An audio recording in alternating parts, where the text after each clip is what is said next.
जय जय सिया राम। सबको प्रणाम। आपके माध्यम से सबको प्रणाम और बहुत बहुत बधाई। माता श्री महाराज जी के पावन जन्मोत्सव पर आप सब मीडिया बंधुओं का स्वागत भी है और आपके द्वारा जन जन तक पहुंचने वाली सूचना बड़ी महत्वपूर्ण है और आज की सूचना महत्वपूर्ण भी है और हर्ष और प्रसन्नता और मैं कहूं कि उल्लास के साथ भीतरी आनंद को देने वाली ये सूचना ये है कि माता श्री महाराज जी के 65वें जन्मोत्सव पर सब मिलकर के श्री गौ गोपाल महायज्ञ का दर्शन करेंगे और माता जी महाराज जी के प्रयास से ही, भगवान की कृपा से ही, उन्हीं की कृपा से, प्रयास भी उनका है, कृपा भी उन्हीं की है, जो हमें आज ये यज्ञ देखने को मिल रहे हैं। सनातनीय परंपरा का दर्शन हो रहा है और कहूं कि जो यज्ञ 18 दिसंबर 2025 से शुरू होकर 26 दिसंबर तक चलेगा। इस यज्ञ में सांस्कृतिक विचारधाराएं रखी जाएंगी, हमारी भारतीय परंपरा क्या है उसको प्रस्तुत किया जाएगा और यज्ञ का नाम है श्री गौ गोपाल महायज्ञ। इस गौ गोपाल महायज्ञ में गौ की महिमा क्या है, गौ की गरिमा क्या है, क्यों भारत ने गौ को मां कहा है, इस पे विशेष चर्चाएं होंगी। और गोपाल मतलब श्री कृष्ण ने जो गीता में हमें उपदेश किया, आदेश किया, उस पे चर्चा होगी। और उसके साथ साथ आप सब जानते हैं कि हम स्कूल के बच्चों को भी इस यज्ञ में बार बार कहते हैं कि आप भी आओ और बहुत से हमारे क्षेत्र के स्कूल, इवन पंजाब तक के स्कूल आकर के भारतीय जितने भी हमारे योद्धा हुए हैं, जितने भी ऐसे युग पुरुष हुए हैं जिन्होंने एक बार आकर के परिवर्तन किया है युग में, कुरीतियों को हटा करके अच्छी रीतियों को लाया है, ऐसे महापुरुषों पे जैसे छत्रपति शिवाजी महाराज, झांसी की रानी, महाराणा प्रताप सिंह, संभाजी महाराज और संतों में जैसे कबीर जी, श्री रविदास जी, श्री शंकराचार्य भगवान, तुलसीदास जी महाराज, मीरा और शास्त्री जी महाराज, इनके उपदेशों पर बच्चों के द्वारा कुछ न कुछ प्रस्तुतियां रहती हैं ताकि हमारा आने वाला जो युवा है वो नशे की ओर ना जाता हुआ अपनी भारतीय परंपरा का गौरव कर सके और अपने शरीर की ओर ध्यान दे, क्योंकि महाराज जी की विशेष आज्ञा है कि हमारा युवक धार्मिक होने के साथ साथ बलिष्ठ हो। बल है तो वो धर्म का भी प्रचार कर पाएगा, बल है तो वो समाज में कोई भी क्षेत्र में आगे बढ़ सकेगा। इसलिए धार्मिक होने के साथ साथ बलिष्ठ होना हमारे युवाओं का बहुत जरूरी है। तो इन सब प्रस्तुतियों को हम सब मिलकर के यहाँ आनंद पूर्वक उसका दर्शन करेंगे। इसलिए आप मीडिया बंधुओं के सहयोग से पूरे भारत को, पूरे विश्व को बधाई भी दूं और निमंत्रण भी दूं कि आप सब सादर आमंत्रित हैं। 16 से यहाँ प्रक्रिया आज शुरू हो गई है लगभग, पर पूर्णतः 18 दिसंबर से 26 दिसंबर तक चलने वाले इस यज्ञ में अच्छे अच्छे महापुरुष आ रहे हैं, जिसमें बहुत से हमारे सिख कीर्तनीय जो हमारे भाई हैं उनको भी निमंत्रण इसलिए होता है हर साल कि शहीदी दिवस भी आ रहा है 4 साहिबजादों का। उस शहीदी दिवस पर भी एक प्रयास रहता है कि हमारा युवा अपने असली हीरोज को पहचाने, हमारे असली कौन आदर्शवादी जो एक्टर हैं, हीरो हैं, एक्टर कहना गलत है, जो असली हीरो हैं वो हमारे देशभक्त हैं, वो हमारे संत महापुरुष हैं, वो हमारे ऐसे युग पुरुष हैं जिन्होंने सही में कुर्बानियां दी हैं। तो इसलिए उनको भी याद किया जाएगा, 4 साहिबजादों को।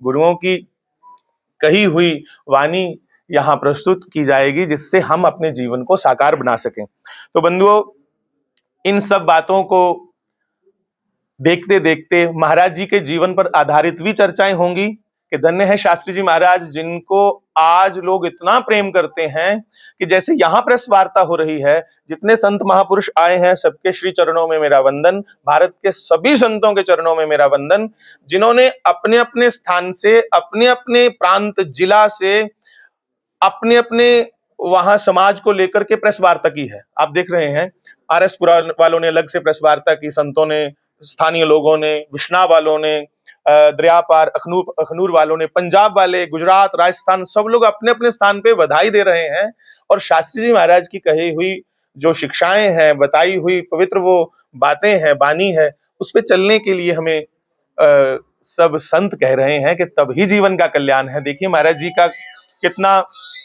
उच्च स्तर होगा, कितना महाराज जी का उच्च भाव होगा कि महाराज जी ने सीधा सीधा कह दिया है कि हमारा युवा धार्मिक हो और धार्मिक होने के साथ साथ बलिष्ठ हो। और बंधुओं देखिए अपना उनका त्याग कैसा था कि महाराज जी के त्याग की भावना को हम कहां तक प्रस्तुत करें कि महाराज जी को जब एक बार उनके पिताश्री ने कहा कि आप स्कूल में सरकारी मास्टर हैं तो आप तनख्वाह कहाँ है, आपकी तनख्वाह तो लाते नहीं। महाराज जी क्योंकि बांट देते थे जरूरतमंद स्टूडेंट्स में, विद्यार्थियों में, या जरूरतमंद जो कुछ गरीब घर थे उनमें बांट देते थे। तो तब शास्त्री जी महाराज ने अपने पिताजी के चरणों में प्रणाम करते हुए कहा, पिताजी मैं आपका पुत्र शास्त्री आपको वचन देता हूं कि मैं वो कमाई जीवन से करके जाऊंगा जो कमाई खर्च करने से खत्म नहीं होगी, जो जितनी खर्च करोगे उतनी बढ़ेगी। और वो कमाई है राम नाम की, वो कमाई है अध्यात्म की। आज उनकी कमाई देखिए आप कि जिन बच्चों ने उनको देखा तक नहीं वो भी खाली महाराज जी को याद करे तो उनके नेत्र भर आते हैं। ये कमाई ही है। इतने आज आप जितने प्रेस मीडिया वाले बंधु यहाँ पहुंचे हैं, ये आपका भी तो प्रेम है उनके प्रति, जो आपने खुद हमें कहा कि महाराज जी इस बार हम वहां आना चाहते हैं। क्यों? क्योंकि हम उनकी समाधि का दर्शन करेंगे। तो ये सबका प्रेम है उनके प्रति। आप देखिए जब वो मास्टर थे स्कूल में तब भी उनके उनका अपने मन में कितना कर्म के प्रति बोध था। एक बार पिकनिक गई मानसर, तो मानसर पिकनिक गई तो गरीब बच्चे थे सरकारी स्कूल में, छोटे छोटे प्राइमरी क्लास के। तो महाराज जी ने देखा कि बच्चों के पास भोजन करने को, खाने को कुछ पैसे नहीं है, तो घर से कोई टिफिन लाया नहीं। गरीब बच्चे बेचारे कहाँ टिफिन टूफन की व्यवस्थाएं थी तब महाराज जी ने अपने रिस्ट वॉच जो होती है हाथ में पहनने वाली घड़ी, वो होटल पे जाके बेची, क्योंकि महाराज जी पैसे नहीं रखते थे अपने पास, तब भी बांट देते थे। रिस्ट वॉच बेच करके सभी बच्चों को भोजन कराया और बच्चे रोने लगे कि ऐसा भी कोई टीचर होता है, मास्टर होता है, जो अपने हाथ की घड़ी को, एचएमटी कंपनी की घड़ी थी मुझे याद है, अपनी घड़ी को बेच करके जो बच्चों को इतना प्रेम करता है कि पहले बच्चे भोजन करेंगे उसके बाद मैं भोजन करूंगा क्योंकि मुझे तनख्वाह इन बच्चों के कारण मिलती है। तब सभी वहां गए हुए 7 अध्यापक अध्यापिकाओं ने महाराज जी को एक आदर्श गुरु कहा कि गुरु भी हो तो ऐसा हो। तो मैं तो कहूंगा भाई हो शास्त्री जी महाराज जैसा, पिता हो तो शास्त्री जी महाराज जैसा, आदर्श कोई सदगुरु के रूप में भी हम देखें तो शास्त्री जी महाराज जैसे, त्यागी हो तो शास्त्री महाराज जैसा, हम हर गुण उनके अंदर देखते हैं। इसलिए भैया उनके इस पावन जन्मोत्सव पर आपके माध्यम से सबका स्वागत है। बस एक सब ध्यान रखिएगा कि महाराज जी प्रकृति को बहुत प्रेम करते थे, मतलब पर्यावरण को। तो सबसे प्रार्थना है इस यज्ञ में जब आप आए तो कोई भी पॉलीथीन बैग, कोई भी लिफाफा, जब आप बच्चे खाते हैं वो चिप्स वगैरह या कुछ भी, वो रैपर वगैरह यज्ञ के यहाँ तहाँ ना फेंके, ना लिफाफा फेंके, क्योंकि हमारी गौ माताएं बाद में वहां चरती हैं तो फिर वो लिफाफा खाएंगी तो और दिक्कत होगी।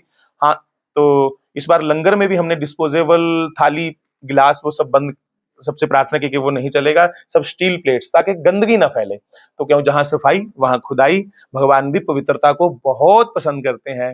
पवित्रता भले फिर बाहर की हो या भीतर की हो, पवित्रता होना जरूरी है भगवान के भक्ति के लिए। तो सबका बहुत बहुत स्वागत है इस श्री गौ गोपाल महायज्ञ में, जो फिर कहूं एक बार 18 दिसंबर से 26 दिसंबर तक होने जा रहा है। 26 को पूर्णाहुति के साथ ही भव्य दंगल का आयोजन है और 25 जब महाराज जी का जन्मोत्सव मनाया जाएगा उसमें पंजाब से अच्छे अच्छे संगीतकार आ रहे हैं। जैसे रोशन प्रिंस एक लड़का है जो अच्छा संगीतकार भी है और एक अच्छा अभिनेता, एक्टर जिसको बोलते हैं, जिसने बहुत सी फिल्में बनाई हैं।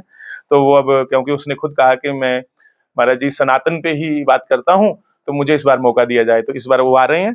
तो उनके अलावा भी जम्मू के बहुत से हमारे जो लोकल संगीतकार हैं उन्हें भी इस बार आगे मौका दिया जा रहा है। और जम्मू कश्मीर के, इवन पंजाब, पूरे भारतवर्ष के अच्छे अच्छे संत महापुरुष पधार रहे हैं। इन सब का लाभ लें और नारायणी स्वरूप जो यज्ञशाला है उसकी दिव्य परिक्रमा, उसका दिव्य दर्शन ये कर करके हम जीवन का लाभ लेंगे और संतों के आशीर्वचनों से अपने जीवन को प्रशस्त करेंगे, आगे बढ़ाएंगे, ताकि शास्त्री जी महाराज का कहना है ये मानव जीवन मिला है क्षुद्र कामाय निश्चिति, कमीने कामों के लिए नहीं, मानव जीवन मिला है कि हम अपने संसार के साथ साथ, लोक के साथ साथ परलोक को भी सुधारना है। तो लोक परलोक दोनों को सुधारने के लिए जीवन मिला है।